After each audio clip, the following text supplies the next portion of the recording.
Bismillahirrahmanirrahim. Assalamualaikum warahmatullahi wabarakatuh. Ya, saya ucapkan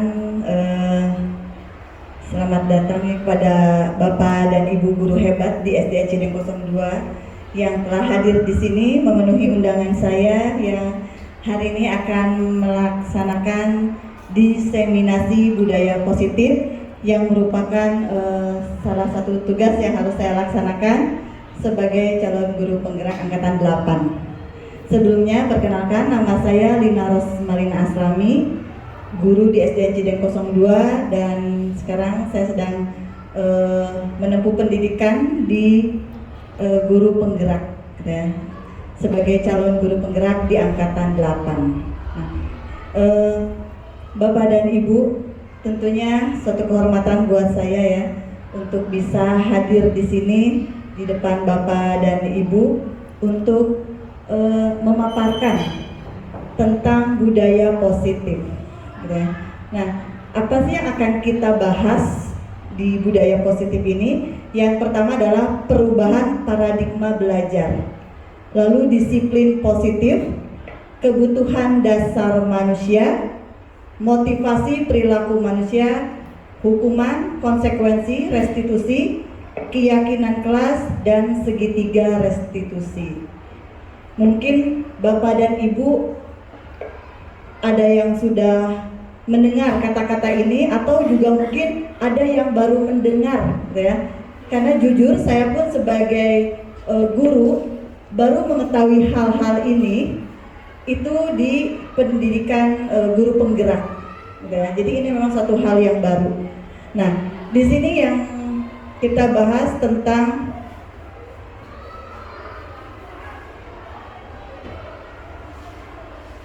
sikap mental positif. Jadi memang di budaya positif ini bagaimana kita sebagai guru bersikap atau memiliki mental yang positif, yang selama ini tanpa kita sadari kadang kita merasa kita udah benar loh gitu ya melaksanakan ini, tapi ternyata yang kita anggap benar itu berkonotasinya ternyata negatif gitu ya. Nah, itu yang sering kadang kita lakukan tapi tanpa kita sadari gitu ya. Nah, nanti kita akan bahas di sini. Jadi memang sikap mental positif itu kita mulai dari diri kita sendiri gitu ya. Tidak bisa paksaan dari orang lain, tapi memang harus kita sendiri yang memulainya untuk memiliki sikap dan mental yang positif ini. Nah, Bapak dan Ibu, ya, sekarang kita ingin melihat nih tentang kontrol diri kita. Ya. Nah, saya minta Bapak dan Ibu sudah ada pasangannya. Bangun dan bukalah matamu, saatnya meraih mimpimu. Arahkan pandangan ke depan, Tuhan kan menuntunmu. Sadarilah masa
baru. Paradigma baru ini disebut baru karena kita sekarang ini sudah memasuki kurikulum yang baru, kurikulum merdeka. Jadi banyak hal baru yang bisa kita pelajari dari kurikulum baru, yaitu paradigma baru ini. Pembelajaran dengan paradigma baru merupakan pendekatan inovatif dalam dunia pendidikan yang bertujuan untuk meningkatkan efektivitas dan relevansi pembelajaran. Paradigma baru ini didasarkan pada pemahaman yang lebih dalam tentang cara belajar siswa, perkembangan teknologi, dan kebutuhan masyarakat modern. Tapi inti dari semuanya tetap kembali pembentukan karakter. Ini yang tidak ada di kurikulum sebelumnya, itu pembentukan karakter profil pelajar Pancasila. Ya, itu yang disebut dengan pembelajaran dengan paradigma baru. Nah, di sini saya ingin menjelaskan tentang teori kontrol. Ada seorang psikiater, Dr. William Glasser. Nah, dia menjelaskan tentang teori kontrol yang tujuannya untuk meluruskan miskonsepsi yang sering terjadi, gitu ya, tentang teori kontrol ini. Nah, yang pertama, ilusi guru mengontrol murid. Di sini dikatakan pada dasarnya kita tidak dapat memaksa murid untuk berbuat sesuatu.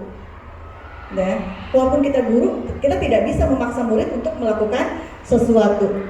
Jika murid tersebut memilih untuk tidak melakukannya, walaupun tampaknya guru sedang mengontrol perilaku murid, hal demikian terjadi karena murid sedang mengizinkan dirinya dikontrol. Jadi kalau murid kita patuh, oh berarti dia sedang mengizinkan dirinya untuk dikontrol oleh gurunya, gitu ya.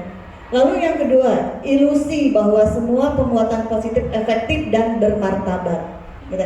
Penguatan positif atau bujukan adalah bentuk-bentuk kontrol. Segala usaha untuk mempengaruhi murid agar mengulangi suatu perilaku tertentu adalah suatu usaha untuk mengontrol murid tersebut. Gitu ya. Jadi kadang kita melakukan kontrol terhadap itu dengan memerintah atau dengan meminta anak untuk melakukan hal yang sama berulang dengan harapan dia akan terbiasa, gitu ya. Lalu yang ketiga, ilusi bahwa kritik dan membuat orang merasa bersalah dapat menguatkan karakter. Nah, ini yang kadang kita merasa kita benar tapi ternyata salah, gitu ya. Jadi menggunakan kritik dan rasa bersalah untuk mengontrol murid menuju pada identitas gagal. Contohnya kayak gimana Ibu? Kadang-kadang kita ngelihatnya mungkin bahasanya halus sama anak. Nah, kamu tidak merasa bersalah dengan ibumu, kamu tidak belajar dengan rajin.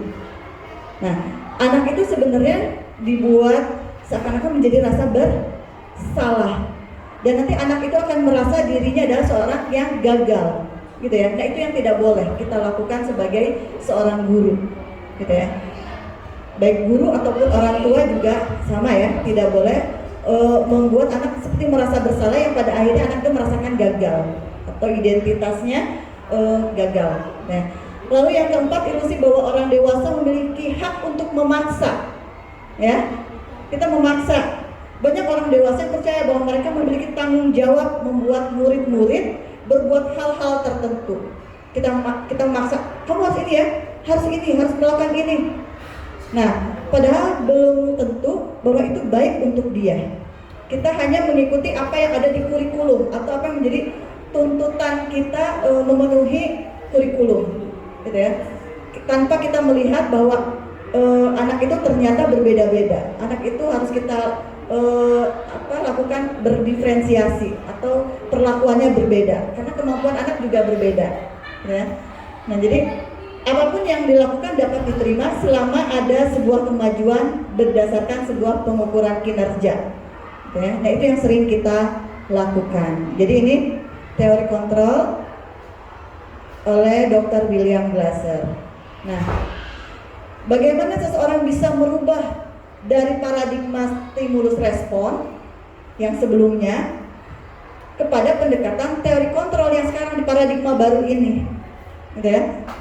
Nah, bila kita ingin membuat kemajuan berlahan, sedikit-sedikit, ubahlah sikap atau perilaku Anda. Namun bila kita ingin memperbaiki cara-cara utama kita, maka kita perlu mengubah kerangka acuan kita. Ubahlah bagaimana Anda melihat dunia, bagaimana Anda berpikir tentang manusia. Ubahlah paradigma Anda, skema pemahaman, dan penjelasan aspek-aspek tertentu tentang realitas, gitu ya. Nah, jadi kalau kita hanya ingin majunya berlahan-lahan sebagai seorang guru, tidak ada perubahan yang besar, ya kita cuma cukup mengubah sikap, mungkin lebih manis sedikit gitu ya. Tapi kalau kita ingin perubahannya itu besar, maka kita harus merubah kerangka acuan kita. Mungkin kalau kita targetnya hanya anak lulus, ya sudah kita buat yang beranak-anak, bagaimana kita tingkatkan saja cara belajar anak-anak, kita beri soal tambahan. Tapi kalau kita ingin anak ini suatu saat menjadi anak yang orang yang berhasil, yang sukses, maka kita harus merubah apa nih yang kita harus berikan kepada anak tersebut supaya mencapai apa yang kita inginkan, gitu ya. Mengubah anak itu misalkan menjadi anak yang akan sukses di kemudian hari. Jadi tidak hanya anak itu lulus aja sampai di kelas 6 misalkan ya. Nah, di stimulus respon tentang dunia ini ada perbedaannya. Bisa kita baca tentang realitas kebutuhan yang sama, realitas kebutuhan yang berbeda. Jadi emang setiap siswa pun berbeda, gitu ya. Kita harus tidak bisa menyamaratakan setiap anak itu mempunyai keunikannya masing-masing. Kita tidak bisa anak A dan B ini sama. Jadi dia memang sudah memiliki kodratnya, kodrat lahir dan kodrat zamannya.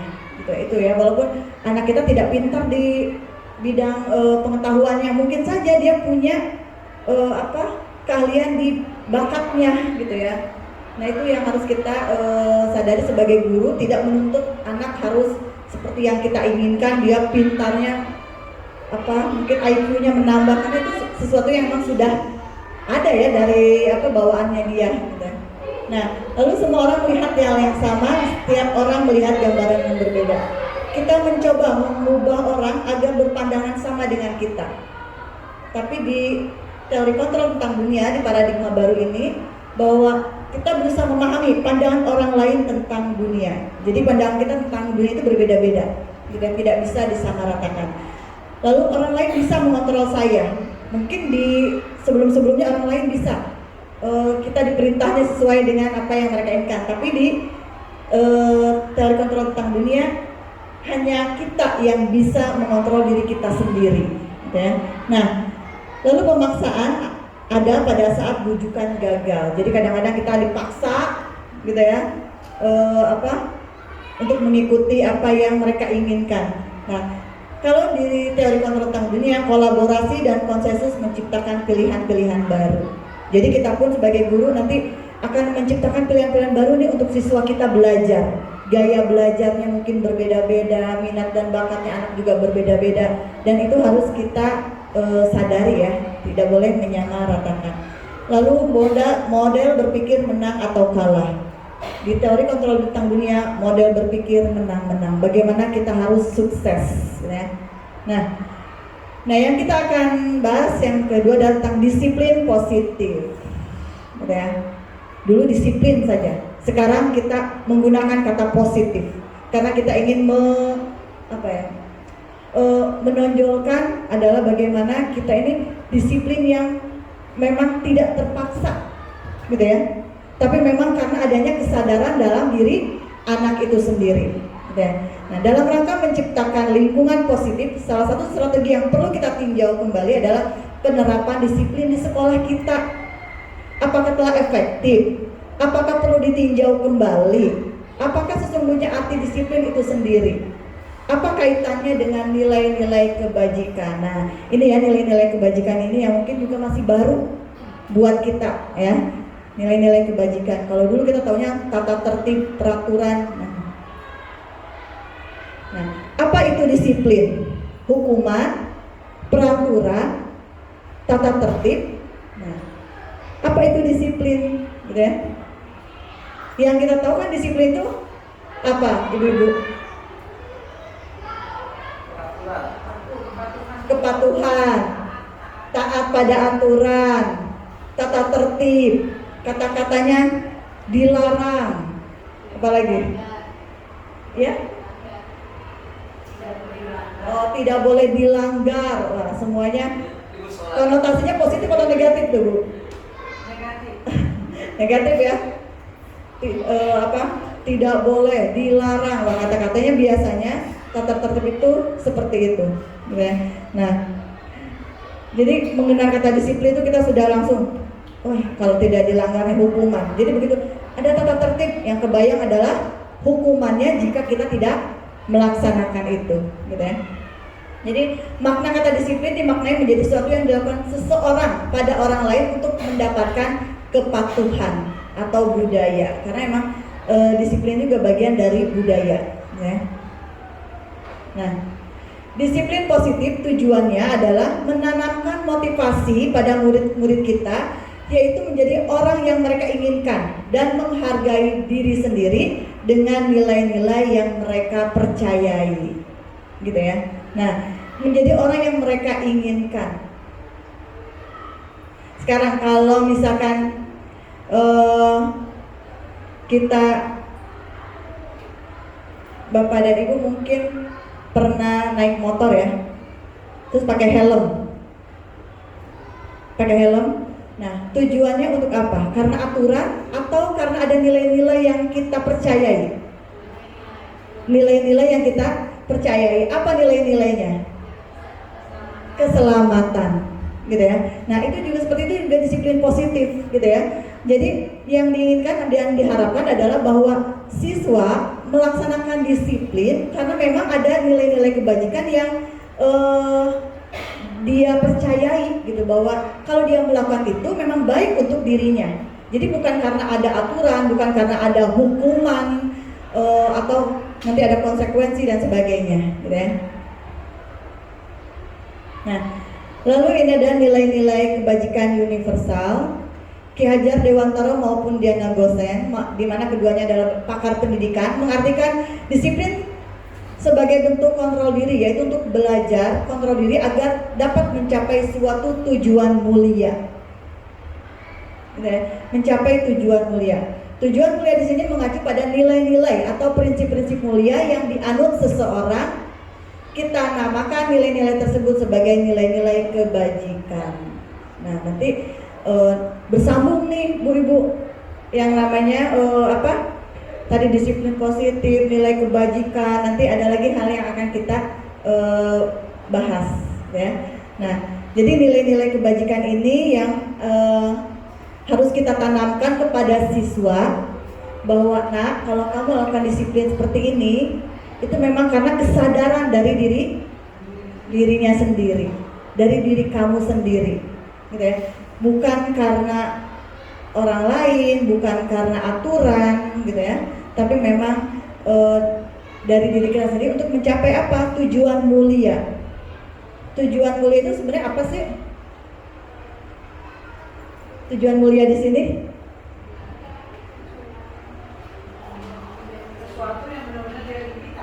Sesuatu yang emang dia inginkan, iya betul ya. Jadi mencapai suatu tujuan mulia, sesuatu yang dia inginkan, mencapai sesuatu yang dia merdeka, gitu ya. Kalau sudah ada kesadaran diri sendiri itu dia sudah merdeka, dia tidak lagi diperintah-perintah, nggak usah pakai tata tertib deh, dia sudah tahu bahwa itu adalah sesuatu yang memang dia inginkan untuk mencapai nilai-nilai kebajikan tadi, gitu ya. Jadi dia merasa dirinya adalah merdeka. Jadi tujuan mulia itu intinya kita bagaimana siswa itu mencapai kemerdekaannya, gitu ya. Nah, nilai-nilai kebajikan yang paling dekat, nilai-nilai kebajikan itu banyak. Jadi kalau kita buka teorinya itu banyak ya. Jadi setiap ada organisasi-organisasi memiliki nilai-nilai kebajikan. Tapi yang paling dekat dengan dunia pendidikan, dengan sekolah adalah profil pelajar Pancasila. Ini yang paling dekat nilai-nilai kebajikannya, gitu ya. Sebenarnya banyak kalau di teorinya. Nah, jadi bagaimana siswa ini beriman dan bertakwa kepada Tuhan yang Maha Esa dan berakhlak mulia, kreatif, berkebinekaan global, bernalar kritis, mandiri dan gotong royong. Nah, di sini juga ada saya catat nilai-nilai kebajikan selain dari tadi profil pelajar Pancasila. Dan biasanya nilai-nilai kebajikan ini yang nanti akan kita buat untuk kegiatan selanjutnya yaitu tentang keyakinan kelas, gitu ya. Nah, jadi nilai-nilai kebajikan bisa kita lihat ya.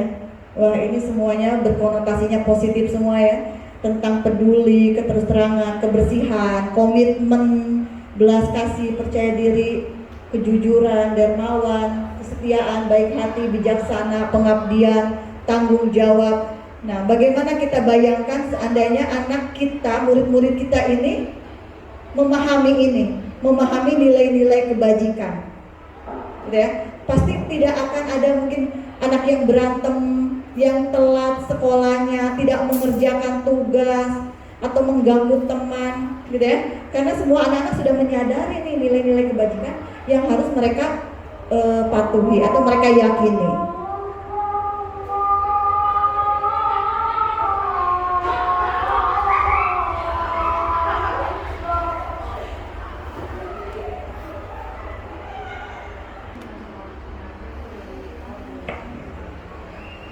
Ya, baik Bapak dan Ibu. Nah, selanjutnya adalah mengapa kita melakukan segala sesuatu. Coba ada yang bisa jawab? Mengapa sih kita melakukan segala sesuatu? Karena adanya kebutuhan. Nah, betul. Mengapa kita melakukan sesuatu? Karena adanya kebutuhan. Kalau nggak butuh kita nggak kerja mungkin ya. Tidur aja di rumah ya. Tapi karena adanya kebutuhan, makanya kita melakukan segala sesuatu. Sama seperti kita haus, pasti kita melakukan sesuatu, mengambil minum gitu ya. Nah, di sini yang akan saya jelaskan adalah tentang kebutuhan dasar manusia gitu ya. Dimana kebutuhan dasar manusia ini ada 5. Yang pertama adalah bertahan hidup, kasih sayang dan rasa diterima, penguasaan, kebebasan, dan kesenangan. Nah, ini yang menjadi kebutuhan dasar manusia. Yang di tengah adalah kebutuhan bertahan hidup. Dia melingkupi semuanya. Karena memang kebutuhan dasar manusia, apa sih yang paling dasar? Pasti adalah kebutuhan fisiologis. Apa? Kebutuhan akan perut, makan, gitu ya. Kita butuh makan, butuh rumah, ya kan? Ya. Dan pakaian itu adalah kebutuhan dasar kita, gitu ya. Nah, jadi kebutuhan bertahan hidup ini di tengah karena dia yang paling utama, ya. Nah, Bu, bagaimana sih dengan anak kita? Apa yang dimaksud dengan bertahan hidup kalau di anak sekolah? Bapak dan Ibu, anak sekolah juga manusia kan? Pasti membutuhkan makan. Nah, coba kita tanyakan pada anak-anak kita, nah, kamu sudah sarapan belum di rumah? Gitu ya. Kadang-kadang kalau upacara juga pagi itu ada anak-anak yang sering di UKS, saya tanya, kenapa belum sarapan? Gitu ya. Nah, itu jadi kebutuhan bertahan hidup di sini adalah kita harus bisa memenuhi atau orang tuanya memenuhi kebutuhan akan bertahan hidupnya ini, yaitu bekal, gitu ya. Jadi kita bisa sampaikan kepada orang tua, bapak atau ibu, tolong ya sebelum berangkat anak-anaknya sarapan. Kalau tidak sempat, tolong ya dibawakan bekal, gitu ya. Atau mungkin dikasih uang lebih buat jajan. Gitu ya. Nah, itu yang supaya anak semangat belajarnya, karena kasihan ya kalau belajar perutnya kosong. Aduh, kebayang tidak konsentrasi, gitu ya. Nah, ini yang harus kita sampaikan kepada orang tua bahwa anak memiliki kebutuhan dasar ini, gitu ya. Lalu ada kasih sayang dan rasa diterima. Seperti apa sih rasa kasih sayang ini? Setiap anak pasti butuh perhatian, butuh kasih sayang dari orang tuanya. Apalagi anak-anak yang kelas 1, 2, 3 ini ya, benar-benar membutuhkan perhatian. Bahkan di kelas pun pasti sudah mepet-mepet ke kita ya. Itu karena apa? Ingin disapa mungkin, ingin ditanya mungkin anaknya, gitu ya. Nah, jadi emang anak ini membutuhkan kasih sayang baik di rumah maupun di sekolah. Nah, itu yang harus kita berikan, rasa kasih sayang. Walaupun ini anak murid, tapi kita anggap mereka adalah anak kita, gitu ya. Jadi anak murid ini adalah anak-anak kita juga di sekolah, gitu ya. Jadi kasih sayang ini yang harus kita berikan kepada mereka. Lalu ada lagi kebebasan. Nah, anak murid ini ada juga nih yang ingin bebas, butuh akan bebas. Biasanya anak-anak yang butuh kebebasan ini, anaknya lebih tidak bisa diam. Mungkin dia lari ke sana, lari ke sini, lompat ke sana, lompat ke sini. Memang dia memiliki energinya lebih mungkin ya dalam dirinya itu. Dia ingin kebebasan, menjahili temannya lah. Tapi biasanya anak-anak ini juga suka menyukai hal-hal yang baru. Ada aja idenya, lihat di kelas apa diapain, gitu ya. Biasanya ada aja, mungkin ada gambar apa dia coret. Misalkan, ini kayaknya bagus nih ditambahin ini, gitu ya. Memang ini anaknya ingin memiliki kebebasan, dia ingin bebas berekspresi, gitu ya. Tapi memang anak-anak yang memang tidak bisa diam, anak-anak yang memang ingin mencoba hal-hal yang baru, gitu ya. Jadi kita tidak bisa menjudge bahwa anak itu nakal, tidak boleh, gitu ya. Jadi memang anak ini memiliki kebebasan seperti itu selama dia tidak membahayakan. Kita berikan kebebasan yang kita batasi, tapi bukan kita batasi menjadi melarang mereka, gitu ya. Lalu ada penguasaan. Nah, ada anak-anak yang kebutuhan dasar ini, penguasaan ini biasanya anak-anak itu ingin diakui keberadaannya. Saya bisa matematika loh Bu. Nah, wah hebat kamu ya nak, matematikanya nilainya 100 misalkan. Nah, itu ingin ada pengakuan, penguasaan ini, gitu ya. Atau dia sudah menjuarai apa, ingin diakui, gitu ya. Itu ada penguasaan, gitu ya. Jadi anak kita berikan pujian sewajarnya kalau memang dia memberikan suatu hal yang baik, gitu ya. Itu pasti akan membahagiakan buat dia. Dia merasa diakui kemampuannya, kompetensinya, gitu ya. Lalu ada kesenangan. Nah, anak-anak yang ini mungkin anak-anak yang senangnya bermain, tertawa, gitu ya. Dia mempunyai mungkin kehidupan sosialnya bagus, gitu ya. Dia dengan teman-temannya dekat, gitu ya. Nah, ini anak-anak yang memiliki kebutuhan dasar dengan kesenangan. Kira-kira anak-anak kita, murid-murid kita ada semua nggak di sini? Ada ya, memiliki ini semua, yang memiliki kebutuhan ini semua. Nah, tinggal kita sebagai guru melihat pada saat ada masalah, kita lihat ini anak kebutuhan mana nih yang belum terpenuhi, ya. Apakah 1, 2, atau 3, atau mungkin semuanya yang belum terpenuhi, gitu ya. Jadi setiap ada masalah jangan menganggap bahwa itu sesuatu yang negatif, tapi mungkin ada memang sesuatu yang harus kita perbaiki atau kita bantu dari murid-murid kita, gitu ya. Nah, seperti kasus Dinda, seorang anak kelas 3 SD, begitu tiba di rumah sepulang dari sekolah menangis dan mengadu pada ibunya bahwa dia benci pada Ibu Rani, gurunya. Menurut Anda, kebutuhan apa yang berusaha dipenuhi oleh Dinda? Jika jawabannya seperti ini, bila Anda berada dalam posisi Ibu Rani dan mendengar informasi dari ibunya Dinda tentang perasaan Dinda hari itu, apa yang akan Anda lakukan pada Dinda besok ketika Dinda masuk sekolah agar kebutuhan Dinda terpenuhi? Nah, jadi si Dinda ini ngadu sama ibunya, Bu, saya benci sama Ibu Rani itu, gitu ya. Nah, sebagai orang tua kita kan takut ya, kenapa, gitu ya. Nah, orang tua dari Dinda ini menyampaikan kepada Ibu Rani. Nah, Ibu Rani menanggapinya dengan positif atau negatif?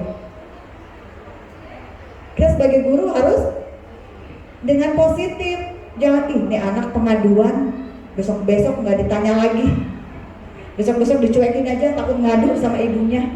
Nah, itu kadang-kadang begitu ya.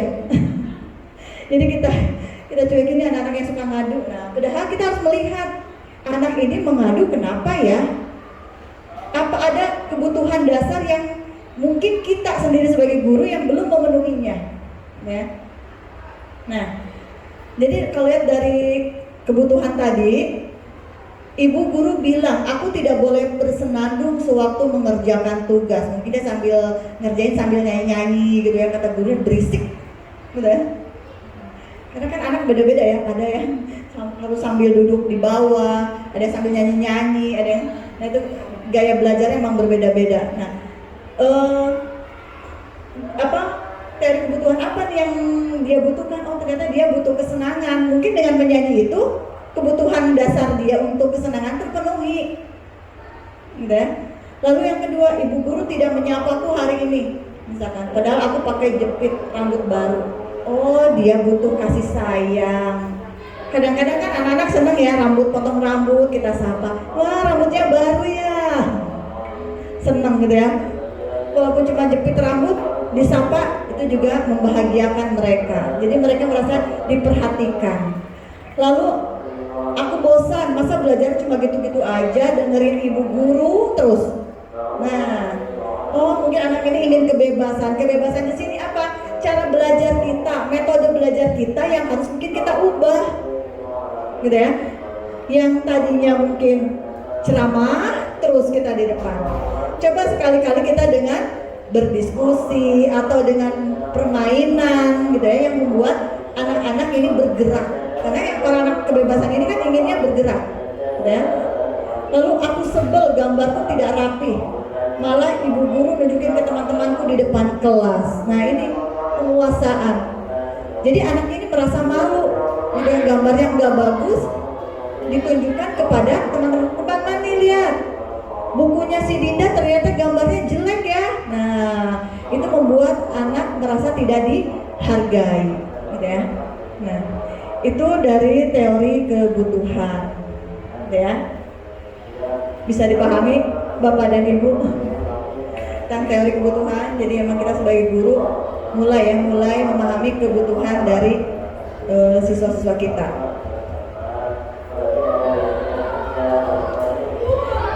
Lalu selanjutnya tentang teori motivasi, penghargaan dan restitusi, ya. Sebenarnya ini materinya semuanya menyambung, gitu ya. Nah, sekarang tentang motivasi perilaku manusia, ya. Nah, perilaku kita memang terkadang pasti berbeda-beda, biasanya dipengaruhi oleh hal-hal seperti ini. Yang pertama, untuk menghindari ketidaknyamanan atau hukuman, gitu ya. Bapak dan Ibu datang ke sekolah pukul 6.30 karena apa? Karena aturan, ya kan? Kita menghindari hukuman. Hukumannya apa? Dipotong gajinya. Kalau kita lebih dari 1 menit, 2 menit, 3 menit, 1 hari aja lumayan. Gitu ya. Nah, jadi kita melakukannya kebanyakan karena ini, karena takutnya adanya hukuman, gitu ya, menghindari ketidaknyamanan. Nanti kalau saya nggak datang, kalau saya datangnya telat, nanti guru-guru lain gimana nih, ngomongin saya nih, tidak nyaman, gitu ya. Udah saya tepat waktunya jam 6.30 saya sudah ada di sekolah, gitu ya. Begitu juga murid kita, gitu ya. Dia memakai atribut lengkap apa semuanya sebenarnya karena kesadaran atau karena menghindari hukuman ya? Dua-duanya ya. Iya, dua-duanya mungkin ya. Jadi takut hukuman juga pada saat upacara pemeriksaan, gitu ya. Lalu juga karena adanya kesadaran juga dalam diri murid-murid kita. Nah, lalu ada lagi yang kedua, untuk mendapatkan imbalan atau penghargaan dari orang lain.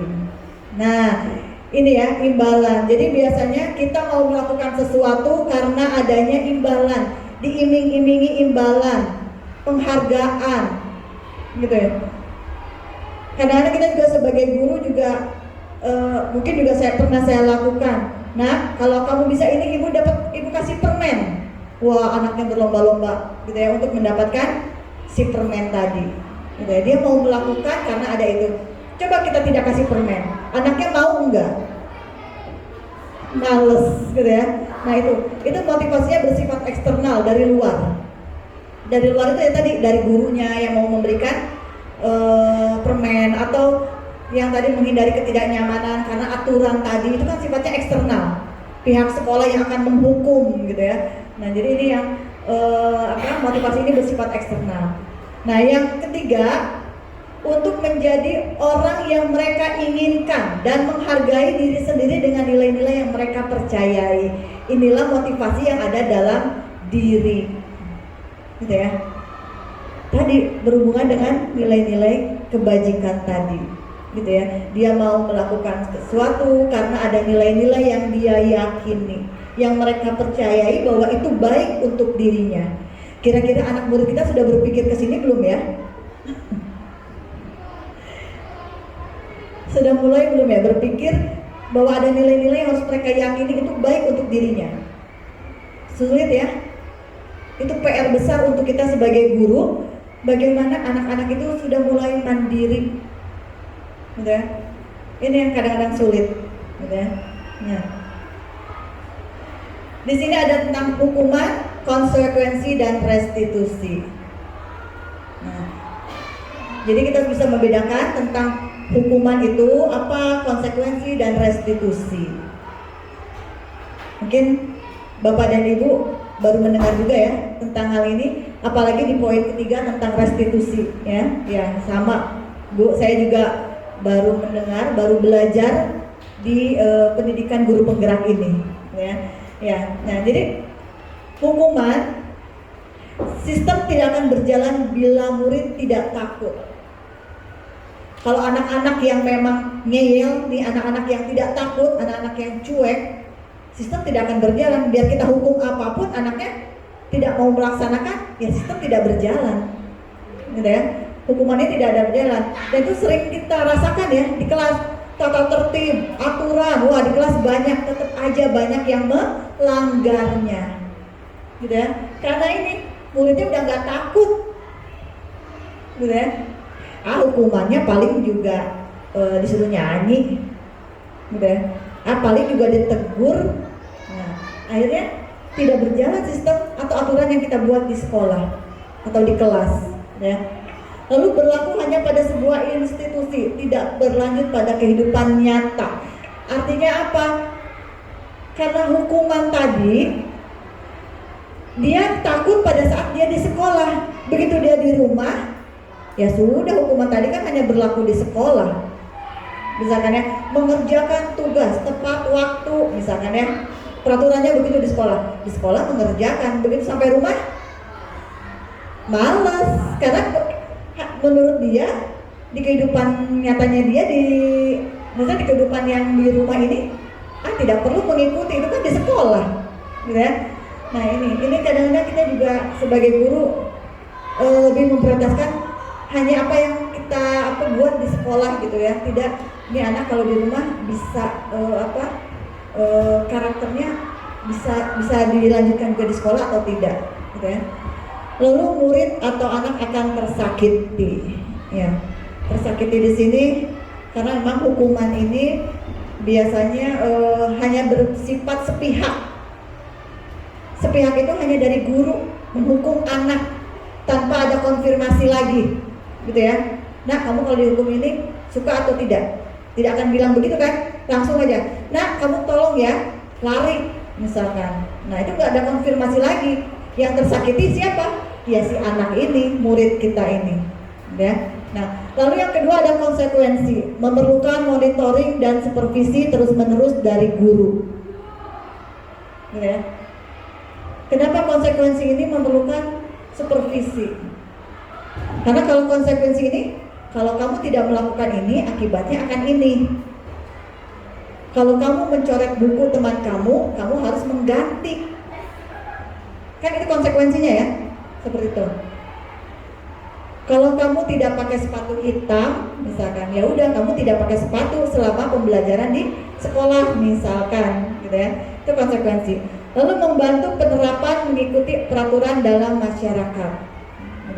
Yang ketiga, murid atau anak dibuat tidak nyaman dengan konsekuensi ini. Ya. Nah ini tentang konsekuensi. Dan yang ketiga adalah restitusi, bahwa murid atau anak akan mendapatkan penguatan. Nanti akan lebih dijelaskan lagi di segitiga restitusi ya. Fokus pada pemecahan masalah dalam jangka waktu panjang. Murid atau anak menghormati dirinya dan orang lain. Nah seperti ini ya, tentang hukuman dan konsekuensi. Hukuman itu kadang-kadang tidak terencana. Bapak Ibu sudah merencanakan nggak kalau tidak mengerjakan tugas, hukumannya apa? Kadang-kadang tidak terencana kan? Ya sudah, kamu kerjakan halaman ini 10 halaman, wah hukumannya gitu ya. Tidak mengerjakan satu halaman, anaknya disuruh mengerjakan 10 halaman hari itu juga. Nah kadang-kadang tidak direncanakan, jadi tiba-tiba. Murid juga tidak tahu apa yang akan terjadi ya kalau dengan hukuman. Dia tidak bisa memprediksi gurunya ngasih hukuman apa nih, gitu ya. Itu tidak bisa memprediksi. Lalu bersifat satu arah, guru yang menentukan. Itu tadi saya katakan bahwa memang guru yang menentukan hukumannya. Tidak ada lagi diskusi nih, kamu untuk memperbaiki ini apa, tidak ada seperti itu ya. Lalu murid tersakiti, murid hanya menerima suatu hukuman tanpa melalui kesepakatan, gitu ya. Dan biasanya hukuman itu mungkin untuk orang-orang yang atau guru-guru zaman dulu ya. Sekarang saya yakin Bapak dan Ibu guru di sini mungkin tidak ada ya yang berikan hukuman, apalagi hukuman berat. Tapi saya tidak tahu masih ada nggak yang menyuruh anak menulis satu halaman, satu buku. Mudah-mudahan tidak ada ya guru-guru di SDN Cideng 02. Nah lalu kalau konsekuensi biasanya sudah terencana ya, yang sudah direncanakan. Nah kalau kamu tidak ini akan ini misalkan, itu biasanya sudah terencana gitu ya. Sudah disepakati, dibahas dan disetujui oleh murid dan guru. Misalkan, nah kalau kamu tidak mengerjakan tugas, maka tugas kamu maka nilainya akan berkurang 2 misalkan. Biasanya Bapak dan Ibu guru seperti itu ya. Kalau yang terlambat akan ada pengurangan nilai, dan itu adalah konsekuensinya. Biasanya sudah disetujui oleh murid. Iya Pak, siap Pak, misalkan ya. Nanti kalau saya telat, poinnya berkurang 2 gitu, misalkan ya.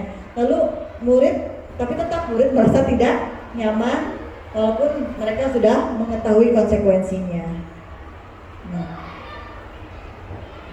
Nah, yang selanjutnya adalah dihukum oleh penghargaan.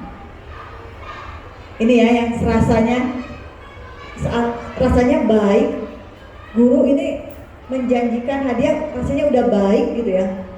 Atau mungkin orang tua mereka di rumah juga merasa bahwa menjanjikan itu sudah baik gitu ya.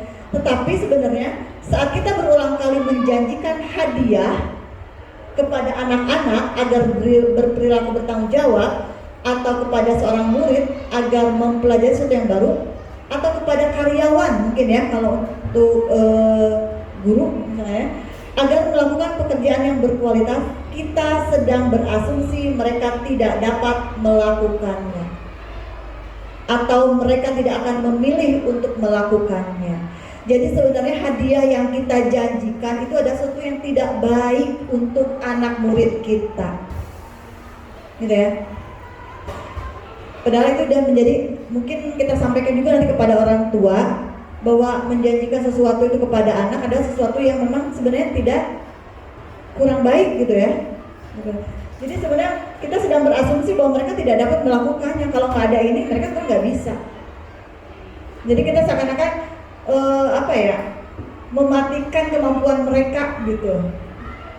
Jadi mereka seakan-akan tidak mampu kalau tidak ada ini gitu ya, tidak ada hadiah.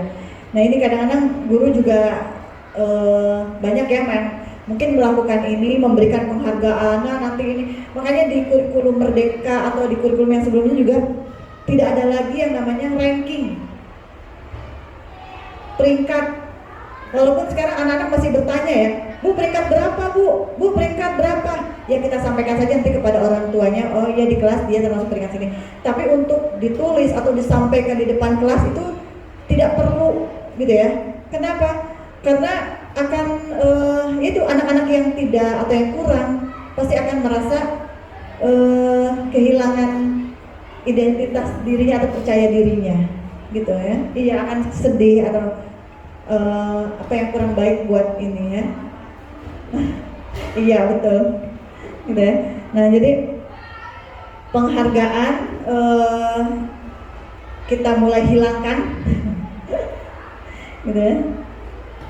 Nah, sekarang di sini sebagai seorang guru, ketika murid Anda melakukan kesalahan, tindakan mana yang Anda lakukan? Ini ada murid kita salah. Tindakan mana nih yang kita lakukan? Menunjukkan kesalahannya dan meminta melihat kesalahannya baik-baik. Coba nak lihat nih, ini kesalahan kamu nih, gara-gara kamu nih. Nah, pernah nggak begitu? Pasti pernah. Lalu mengatakan, kamu seharusnya tahu bagaimana kamu seharusnya bertindak. Padahal namanya anak-anak kadang belum paham melakukan apa juga, namanya belum apa ya, belum nalarnya belum mungkin sampai ke situ, gitu ya. Kayak kemarin ada anak bercanda-bercanda temennya di apa, di apa sih? Iya dipeluk katanya. Ya karena anak itu belum mungkin tidak ada niat yang lebih jauh gitu ya, tapi dia lakukan ya.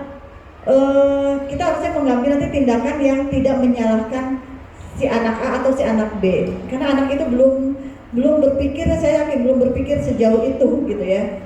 Yang penting itu bagaimana penanganan kita terhadap masalah itu supaya ada win-win solution lah untuk mereka gitu ya.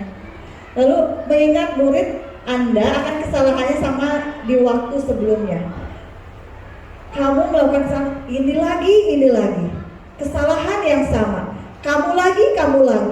Nah, itu yang mungkin kita sering katakan ya kepada anak-anak, ya. Lalu bertanya padanya, kenapa kamu melakukan sesuatu yang seharusnya tidak kamu lakukan? Ya. Ini juga sama. Kenapa sih kita bertanya lagi, kenapa kamu melakukan sesuatu yang seharusnya tidak kamu lakukan? Karena yang sebelumnya ini tidak pernah selesai masalahnya, gitu ya.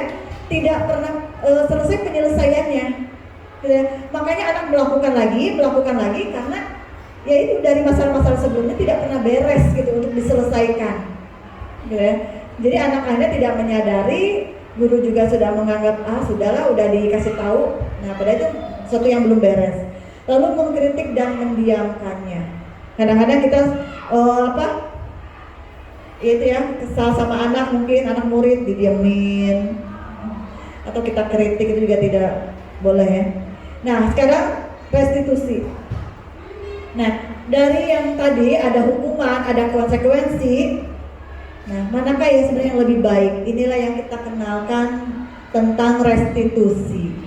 Dalam proses menciptakan kondisi bagi murid untuk memperbaiki kesalahan mereka, sehingga mereka bisa kembali pada kelompok mereka dengan karakter yang lebih kuat. Okay.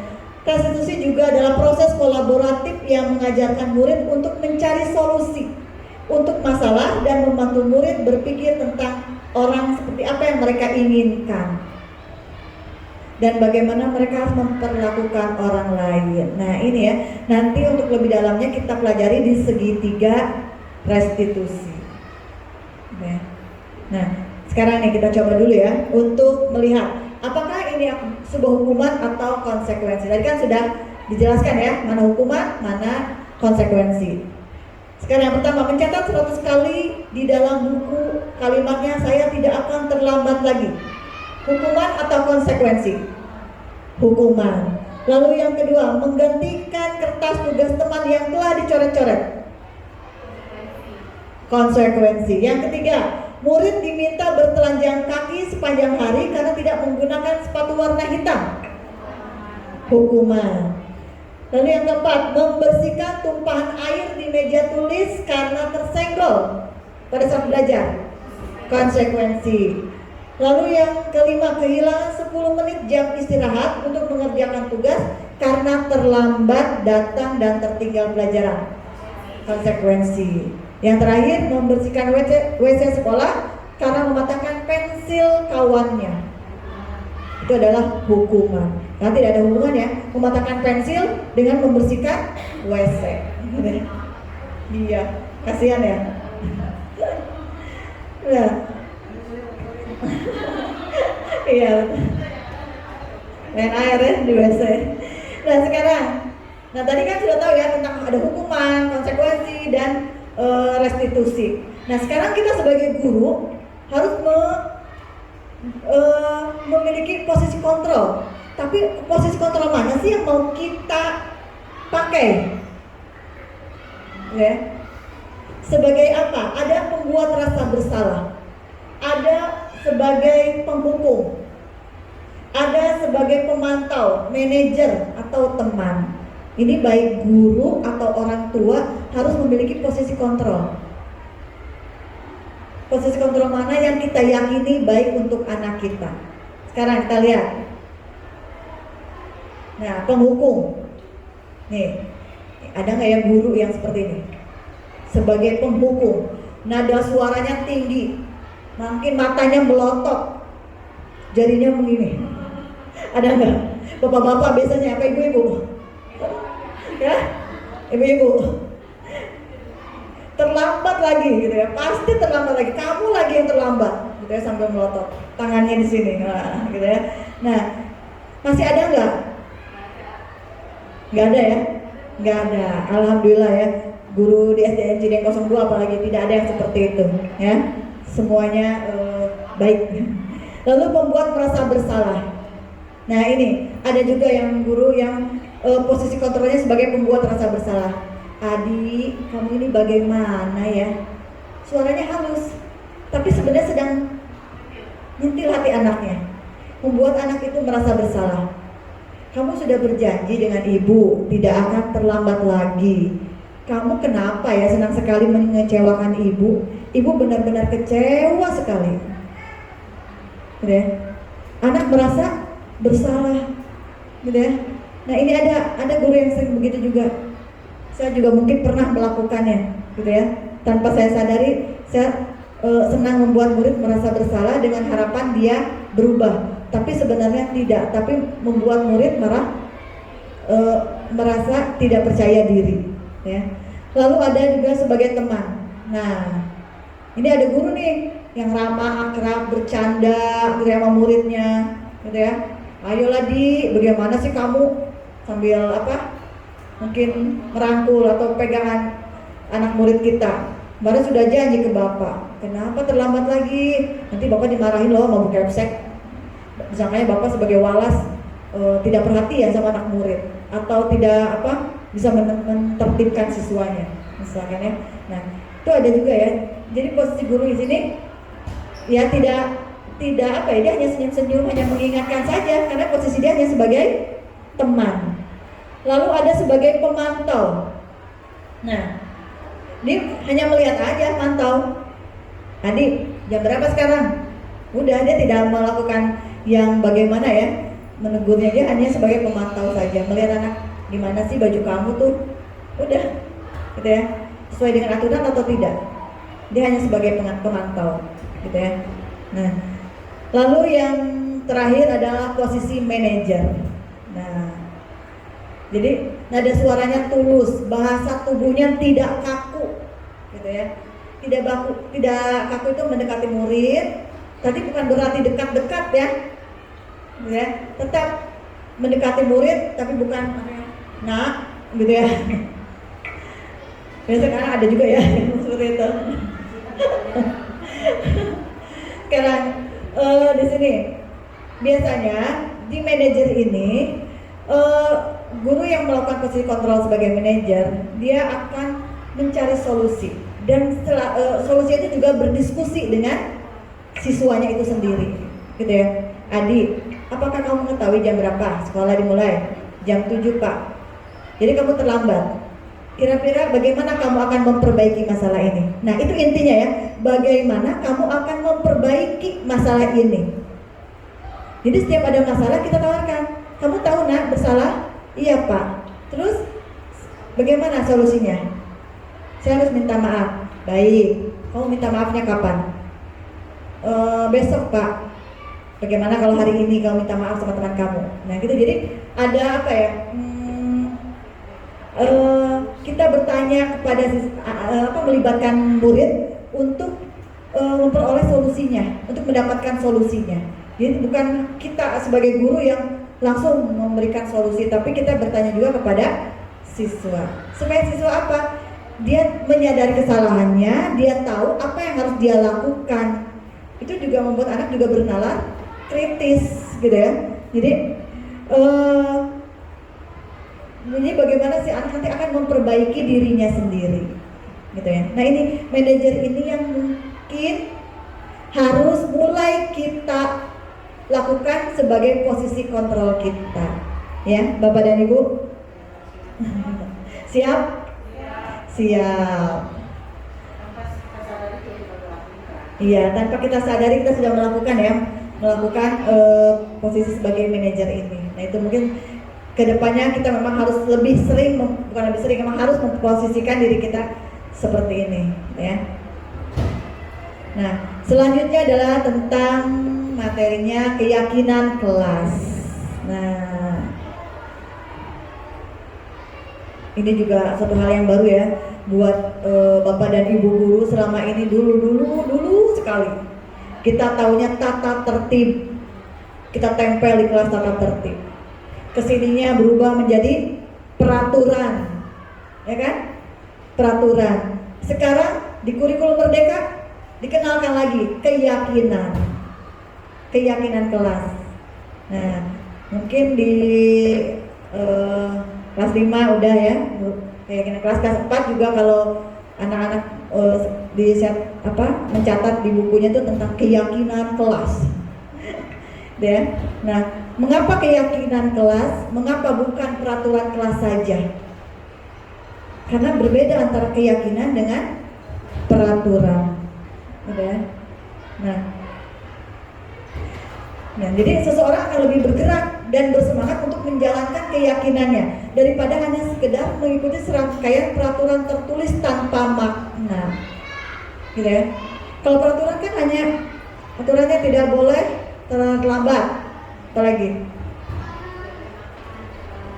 tidak boleh makan dan minum pada saat jam belajar. Gitu. Terus apa? Banyak ya peraturan yang kita buat di kelas. Tapi itu hanya yang tertulis saja, tidak boleh A, tidak boleh B, tidak boleh C. Tapi anaknya sendiri tidak mempunyai keyakinan bahwa kenapa sih saya harus melaksanakan itu, gitu ya. Karena tidak ada keyakinan, sama seperti tadi. Nah, kamu upacara kenapa? Biar nggak disetrap ke anak. Tadi saya tanya, kenapa kamu upacara? Ya karena harus upacara, kalau nggak dimarahin Bu. Tadi tuh pelajaran PPKN, gitu ya. Berarti belum ada keyakinan dalam diri anak, kenapa dia melakukan itu, gitu ya. Padahal untuk apa? Untuk menimbulkan rasa, kalau dia sudah yakin, wah saya upacara untuk menimbulkan rasa patriotisme dalam diri saya. Nah mungkin akan berbeda ya, akan semangat mungkin mereka melaksanakannya. Nah, pembuatan keyakinan kelas. Jadi keyakinan kelas ini kita buat berupa kalimatnya itu berupa pernyataan yang universal, sedikit agak mudah diingat, gitu ya. Lalu disesuaikan dengan kondisi kelas atau kebutuhannya. Tidak semua harus ada, harus banyak, itu tidak, gitu ya. Mana nih yang kita butuhkan, di kelas ini butuhnya apa, gitu ya. Lalu dibuat dalam bentuk kalimat yang positif, gitu ya. Yang positif tadi ya, jangan membuat kalimat-kalimat yang berkonotasinya negatif, seperti tidak boleh, dilarang, itu berkonotasi negatif. Lalu semua warga kelas dilibatkan. Jadi pada saat pembuatan keyakinan kelas ini, semua anak mencatat, menuliskan apa sih yang menjadi keinginan mereka. Nanti kita rangkum, nanti kita bahas bersama mereka keyakinan apa saja nih yang kira-kira cocok nih, yang mereka, oh ternyata ini banyak Bu, misalkan ya. Harus saling menghormati dengan teman, dengan sesama teman misalkan ya. Wah, oh ya ini sama, kita jadikan ini adalah keyakinan kelas kita, ya. Nah, ini beberapa contoh keyakinan kelas Untuk kelas 1, karena mungkin kelas 1 ini belum terlalu paham, ini yang tadi kita sebut dengan nilai-nilai kebajikan yang tadi banyak. Nilai-nilai kebajikan, ini nilai-nilai kebajikannya, dan ini adalah keyakinan kelasnya. Oke. Nah, keyakinan untuk kelas 1, misalnya anak kelas 1 mungkin masih belum terlalu paham ya. Jadi kita buat aja, setiap anggota kelas perlu belajar. Cukup seperti itu. Jadi kalimatnya jangan disamakan dengan anak yang kelas tinggi. Oke. Setiap anggota kelas perlu senang. Oh, boleh bermain-main di kelas mungkin. Oke ya. Lalu setiap anggota kelas perlu melakukan tugas. Setiap anggota kelas perlu merasa aman. Merasa aman di sini untuk anak kelas 1, oh tidak boleh mengganggu temannya. Gitu ya. Nanti kita jelaskan kepada mereka.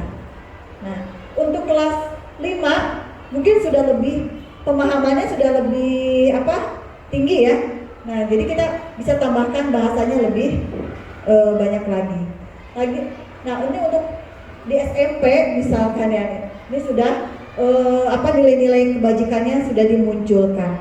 Mungkin kemarin di kelas Bu Regi nilai-nilai kebajikannya sudah dimunculkan ya di kelas 5 gitu ya. Nah, ini nilai-nilai kebajikan ini yang kita jadikan dasar untuk membuat keyakinan kelas. Lihat kalimatnya ya, kita lihat 1, kami meyakini. Nah, kalau udah kami meyakini, mudah-mudahan termemori di kepalanya gitu ya, bahwa kami meyakini bahwa sangat penting untuk menghormati semua orang dan barang milik orang lain gitu ya. Nah, jadi ini keyakinan kalimatnya ya, kami meyakini gitu ya. Tidak ada kata dilarang, tidak boleh, ada nggak Bu? Nggak ada ya. Nah, ini yang nanti kita buat untuk di kelas yang nanti mudah-mudahan semua kelas di Cideng 2 ini semuanya akan terpampang keyakinan kelasnya masing-masing. Tidak ada lagi tata tertib. Nah, materi kita yang terakhir adalah segitiga restitusi.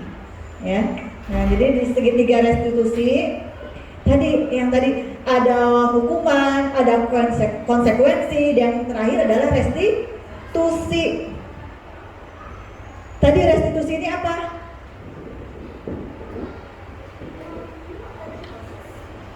Bagaimana menciptakan kondisi murid yang memperbaiki kesalahan mereka, itu intinya.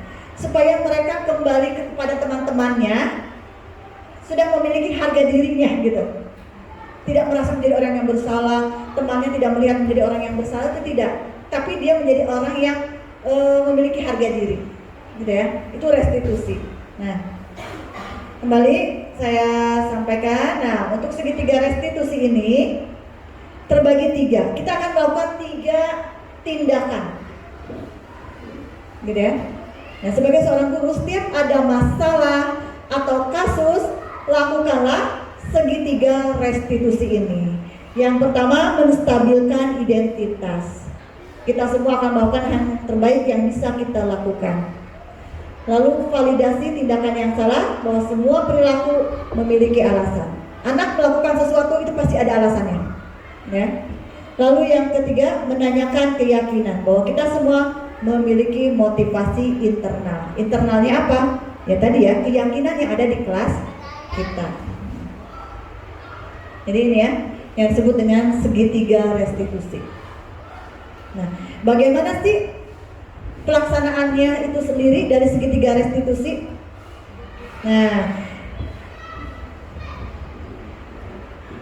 Nah ini ya, pada saat kita melakukan segitiga restitusi, kita panggil anaknya. Nah, misalkan nih, Nak Medi, ya Nak Medi, kita tanya misalkan kepada maaf ya Pak, misalkan Nak, kamu tahu nggak kenapa kamu dipanggil? Tidak, tadi Ibu mendapatkan laporan, katanya misalkan kamu tadi mengambil buku teman kamu. Terus kita tanya, itu perbuatan baik atau tidak Nak? Perbuatan baik atau tidak Nak? Tidak. Iya. Nah, jadi kita tanya dulu pada anak, kita sedang melakukan menstabilkan identitas. Kita menstabilkan identitas dulu ya. Nah, itu perbuatan yang tidak baik. Nah, kamu tahu karena itu perbuatan tidak baik? Iya Bu, tahu. Ya, semua orang pasti akan melakukan kesalahan. Tidak ada orang yang sempurna. Begitu juga kamu. Kamu tadi mengambil buku teman, itu suatu kesalahan. Tapi memang semua orang pasti akan melakukan kesalahan, gitu ya. Nah, itu tujuannya untuk apa? Menstabilkan identitas. Nah, kamu ibu panggil tidak untuk mencari siapa yang salah, tapi kita mau mencari solusi atas permasalahan ini. Nah, lalu kita validasi anaknya, validasi tindakan yang salah. Kamu pasti punya alasan. Coba, kenapa kamu tadi mengambil buku punya teman kamu? Saya tidak bawa buku. Misalkan saya tidak mengerjakan PR Bu, saya tadi mau melihat PR teman saya. Nah, jadi dia punya alasan ya, dia mengambil buku temannya untuk melihat PR punya temannya itu. Nah, jadi kita lakukan validasi tindakan yang salah ini. Kita lakukan kegiatan yang kedua. Setelah tadi menstabilkan bahwa semua orang pasti akan berbuat salah, lalu kita validasi tindakan yang salah tadi bahwa dia pasti punya alasan. Oh, kamu tidak mengerjakan PR, gitu ya. Nah, menurut kamu kalau tidak mengerjakan PR itu apa akibatnya? Teman kamu senang atau tidak? Buku PR-nya diambil? Tidak, gitu ya. Kamu sedang sedang mungkin menyakiti temannya gitu ya dengan mengambil buku PR-nya. Jadi kita validasi tindakan yang salah dengan menanyakan alasan. Nah, lalu baru kita ke kegiatan yang ketiga, menanyakan keyakinan kelas kita. Nah, kira-kira keyakinan kelas kita kamu masih ingat tidak apa saja? Tidak boleh mengambil barang. Kami yakin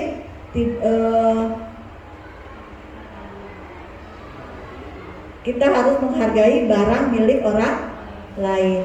Misalkan ya, kita harus menghargai. Kami meyakini kita harus menghargai barang milik orang lain. Nah, itu keyakinannya seperti itu. Nah, terus kamu sudah menghargai tidak dengan mengambil seperti itu? Tidak Bu. Nah, itu jadi kita tanyakan keyakinan kelas yang sudah kita buat, dia sudah melanggar yang mana nih dari keyakinan kelas yang sudah ada di kelas itu. Jadi kita tanyakan. Nanti kalau sudah kita sudah tanyakan, terus dia sudah menyadari keyakinan kelasnya, oh iya Bu, saya tidak menghargai milik teman atau mengerjakan tugas tidak tepat waktu misalkan ya. Nah, itu setelah dia mengetahui keyakinan, nah baru kita tanyakan sekarang bagaimana solusinya. Nah, kita tanyakan posisi kita tadi sebagai manajer, kita tanyakan lagi sekarang buat kamu solusi yang terbaik bagaimana, kita harus bagaimana. Saya minta maaf Bu sama teman. Oke, nanti setelah ini kita panggil ya temannya, kamu harus meminta maaf. Lalu apalagi nak solusinya? Saya akan mengerjakan sekarang juga Bu, misalkan ya tugasnya. Baik, Ibu beri waktu ya, nanti kamu silakan mengerjakan tugasnya, gitu ya. Nah, itu solusi yang bisa kita berikan. Jadi kita sampaikan solusi untuk menyelesaikan masalah ini. Nah, anak kira-kira senang tidak? Sudah ada solusi, sudah terselesaikan masalahnya. Senang, gitu ya, dan tidak akan lagi melakukan perbuatan yang salah, gitu ya. Nah, itu jadi itulah yang kita lakukan dalam segitiga restitusi. Jadi melakukan 3 kegiatan ini, gitu ya. Nah, yang paling penting itu kita harus tahu menstabilkan ini apa, divalidasi tindakan salah ini apa yang kita katakan, juga saat menanyakan keyakinan kelas, gitu ya. Nanti setelah ini anak akan kembali ke kelas dengan memiliki harga diri. Kenapa? Karena dia sudah tahu solusinya, dia sudah tahu akibat dari perbuatannya, dan dia akan melakukan apa yang menjadi solusinya, gitu ya. Gitu. Nah, bagaimana Bapak dan Ibu? Sudah paham? Mungkin itu ya yang kita bahas tadi ya yang dapat saya sampaikan tentang budaya positif. Jadi memang semuanya kembali untuk murid-murid kita di sekolah, dan kita mengapa harus seperti ini, karena kita akan menuju paradigma baru tadi ya. Kita sekarang sudah memasuki kurikulum merdeka, dan menurut Ki Hajar Dewantara bahwa kita sebagai guru atau sebagai among gitu ya, harus menuntun siswa, bukan menuntut, tapi menuntun siswa. Menuntun apa? Menuntun anak ini mencapai kodratnya gitu ya, kodrat alam dan kodrat zamannya. Kita ikuti mereka sesuai perkembangan zamannya. Kita tidak bisa mendidik anak murid kita seperti zaman saya dulu gitu ya, tapi kita mengikuti zamannya. Sekarang zaman sudah era digital, teknologi sudah maju, kita harus menyesuaikan. Mungkin itu saja yang dapat saya sampaikan. Saya ucapkan terima kasih kepada Bapak dan Ibu. Kurang lebihnya mohon maaf, mungkin apa yang disampaikan ada yang salah atau kurang. Sekali lagi saya mohon maaf. Terima kasih atas perhatiannya. Wabillahi taufiq wal hidayah. Wassalamualaikum warahmatullahi wabarakatuh.